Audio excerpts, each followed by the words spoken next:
घुंगरांचा निनाद, मातीचा दरवळ आणि बळकट बैलांच्या रांगा.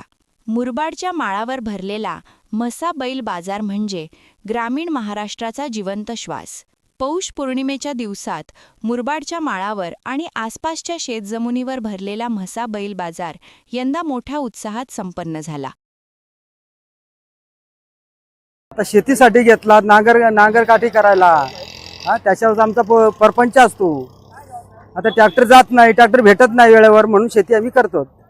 महाराष्ट्रातील सर्वात मोठ्या बैल बाजारांपैकी एक म्हणून ओळख असलेल्या या बाजाराने ग्रामीण जीवनाचे सशक्त दर्शन घडवले.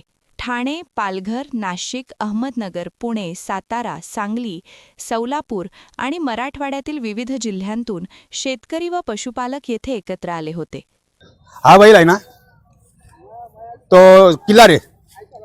तो मी शेतीसाठी पण वापरलेला आहे, रेससाठी पण चालू शकते. आणि हा मिक्सिंग आहे, किल्लार आणि गावठी दोन्ही. तर हा शेतीसाठी आणि झोंबीसाठी चालू शकते. आणि हा आहे घरच्या कामासाठी आपला.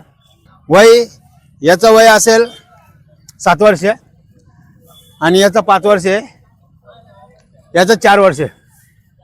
नजरा भिडल्या, हात फिरले आणि विश्वासावर सौदे ठरले. खिल्लार, डांगी, म्हैसुरी, गीर जातींसोबतच गावठी बैलांचाही मोठा वावर दिसून आला. कष्टाळू बैल शेतीचे खरे साथीदार ठरले, तर शर्यतीसाठी तयार केलेल्या दमदार बैलांनी बाजारात वेगळी ऊर्जा निर्माण केली. असा खिल्लार वासरू आहे, हे सांगाल त्याचे 27,000 रुपये किंमत आहे. द्यायला त्याला 25 आले तर देऊन टाकू आपण. कासरा, घुंगरू, वेसण आणि शिंगांची सजावट या पारंपरिक वैभवातून कारागिरांची कला उजळून निघाली. या दिवसांत येथे कोट्यावधी रुपयांची उलाढाल झाली.